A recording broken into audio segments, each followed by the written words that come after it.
എല്ലാ കൂട്ടുകാർക്കും നമ്മുടെ പുതിയൊരു വീഡിയോയിലോട്ട് സ്വാഗതം. നിങ്ങൾക്ക് ഈ വീഡിയോ ഇഷ്ടപ്പെടുകയാണെങ്കിൽ ഒന്ന് സബ്സ്ക്രൈബ് ചെയ്ത് സപ്പോർട്ട് ചെയ്യണേ, കമൻറ്റ് ചെയ്യാനും ഷെയർ ചെയ്യാനും മറക്കരുത് കേട്ടോ. അപ്പം ഞാൻ ഇന്ന് വെള്ളം കൊടുക്കാൻ വന്നിട്ട് കുറച്ച് നേരം കഴിയുമ്പോഴത്തേനും ഉണ്ടായ ഒരു സംഭവമാണ് കേട്ടോ. ഇത് പെട്ടെന്ന് നല്ല ഇരുട്ടായിട്ട് ഒരു ഭയങ്കരമായിട്ടുള്ളൊരു കാറ്റങ്ങോട്ട് വീശി. നമ്മുടെ തൊഴുത്തിന് ചുറ്റും മരങ്ങളാണല്ലോ, നമ്മുടെ തൊഴുത്താണെങ്കിൽ ആസ്പെറ്റോസാണ്. അപ്പോൾ എനിക്ക് ഭയങ്കര ടെൻഷനായിരുന്നു ടീച്ചറാ, ഏതെങ്കിലും ഒരു കൊമ്പ് പൊട്ടി വീണ് കഴിഞ്ഞാൽ കഴിഞ്ഞില്ലേ, അങ്ങനെ ഒരു ടെൻഷൻ ഉണ്ടായിരുന്നു കേട്ടോ. പക്ഷേ നമ്മൾ ഓടി കയറാനൊന്നും പറ്റില്ല, കാരണം നമ്മുടെ പശുക്കളാണല്ലോ നമുക്ക് ഏറ്റവും വലുത്. നമ്മുടെ ജീവനേക്കാൾ എനിക്ക് ഏറ്റവും വലുത് പശുക്കളുടെ ജീവൻ തന്നെയാണ് കേട്ടോ. അപ്പം ഞാൻ ഒപ്പം തന്നെ ഉണ്ടായിരുന്നു.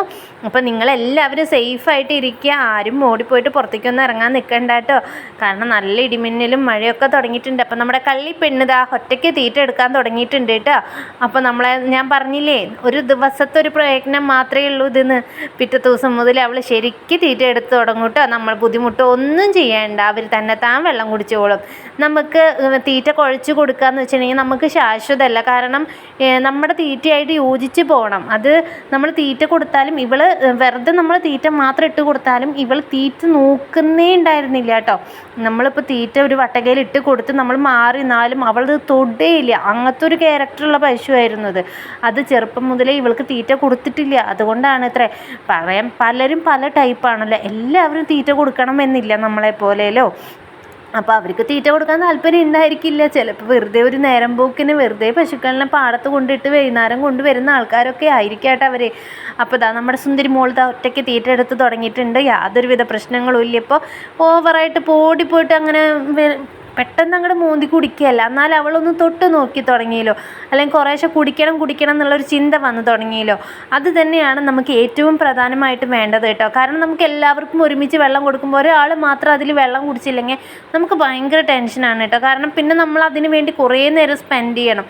അപ്പോൾ ഇന്നലെ തന്നെ ഒരു അരമണിക്കൂറത്തെ പ്രയോഗം കാരണം ഇന്ന് അവൾ സിമ്പിളായിട്ട് വെള്ളം കുടിച്ച് തുടങ്ങിയിട്ട് യാതൊരുവിധ പ്രശ്നങ്ങളും ഇല്ല. അപ്പോൾ നല്ല മോളായിട്ട് ഇതാ വെള്ളം കുടിച്ച് തുടങ്ങിയിട്ടുണ്ട്. വലിയ ഓവറായിട്ട് പെട്ടെന്ന് ഓടിപ്പോയിട്ട് മോന്തി കുടിക്കുന്നൊന്നും ഞാൻ പറയില്ല കേട്ടോ. കുറേശ്ശെ ആയിട്ട് ഇനി അവൾ സെറ്റായിട്ട് വരും. നമ്മുടെ തീറ്റയ്ക്ക് അടിപൊളിയായിട്ട് അവൾ തീറ്റ എടുത്ത് തുടങ്ങും കേട്ടോ.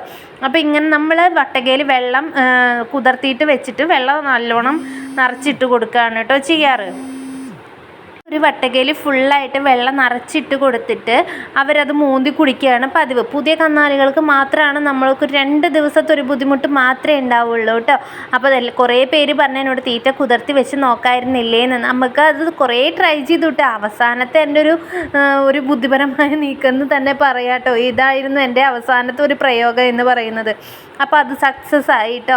അതിലെനിക്ക് വളരെയധികം സന്തോഷമുണ്ട്. അപ്പോൾ എല്ലാവർക്കും നമ്മൾ ഇങ്ങനെയാണ് കേട്ടോ വെള്ളം കൊടുക്കാറ്. അത് കഴിഞ്ഞിട്ട് ഒരു 2-3 ട്രിപ്പ് നമ്മൾ തൊഴുത്തിൽ അവർക്ക് പച്ചവെള്ളമാണ് കേട്ടോ കൊടുത്തുകൊണ്ടിരിക്കുന്നത്. അത് കഴിഞ്ഞിട്ട് തീറ്റപ്പുല്ല് കൊടുക്കും. അങ്ങനെയാണ് കേട്ടോ നമ്മുടെ തീറ്റക്രമം എന്ന് വെച്ച് കഴിഞ്ഞാൽ രാവിലെ ഒരു 4:30-5 മണിയോട് കൂടിയിട്ട് നമ്മൾ രാവിലത്തെ വെള്ളം കൊടുത്ത് പുല്ലൊക്കെ ഇട്ട് നല്ല കുട്ടികളായിട്ട് കഴുകി നിർത്തും. അത് കഴിഞ്ഞിട്ട് കറക്കും. തീറ്റയും വെള്ളം കൂടിയൊക്കെ കഴുകിയിട്ടാണ് നമ്മളിവിടെ കറക്കാറ് കേട്ടോ. അത് കഴിഞ്ഞിട്ട് പിന്നെ നമ്മൾ ഉച്ചത്തെ വെള്ളം കൊടുക്കുന്നത് കറക്റ്റ് 11:30ക്കും 12:30ക്കും ഇടയിൽ ഞാൻ വെള്ളം കൊടുത്ത് തുടങ്ങും. അത് കൂടുതൽ കന്നാലി ഉള്ളതിനനുസരിച്ചിട്ടാണ് കേട്ടോ ഞാൻ വെള്ളം കൊടുക്കാൻ ഇറങ്ങുന്ന ഒരു സമയത്തിൻ്റെ ഒരു കാൽക്കുലേഷൻ എന്ന് പറയുന്നത്. അത് കഴിഞ്ഞിട്ട് നമ്മൾ വീണ്ടും പശുക്കളിനൊക്കെ കഴുകി തൊഴുത്തൊക്കെ കഴുകി വൃത്തിയാക്കി ഇട്ടിട്ട് പിന്നെ നമ്മൾ വീണ്ടും ഒരു 3:30 ആകുമ്പോൾ വീണ്ടും തൊഴുത്തൊക്കെ അടിച്ച് വൃത്തിയാക്കിയിട്ട് പച്ചവെള്ളം അടിച്ചിട്ട് കൊടുക്കുകയാണ് കേട്ടോ ചെയ്യാറ്. അത് കഴിഞ്ഞിട്ട് ഞാൻ ചില ദിവസമൊക്കെ ഇപ്പോൾ തണവ് കാലം ആയതുകൊണ്ട് മാത്രം ഞാൻ ആ ഒരു ട്രിപ്പ് മാത്രമാണ് കേട്ടോ ഇപ്പോൾ തൊഴുത്തടിക്കുന്നത്. കാരണം എന്ന് വെച്ചാൽ ഭയങ്കരമായിട്ട് തണവാണ്. കാരണം നമ്മുടെ വീടെന്ന് വെച്ചാൽ ചുറ്റും പാടാണ് കേട്ടോ.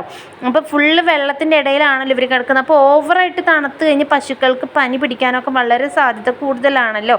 അതുകൊണ്ട് തന്നെ ഞാനിപ്പോൾ വർഷക്കാലം ആയതുകൊണ്ട് തന്നെ ഇടയ്ക്കിടയ്ക്ക് മോട്ടർ അടിക്കുന്ന ഒരു പ്രയോഗം ഞാൻ നിർത്തിയിരിക്കണം കേട്ടോ.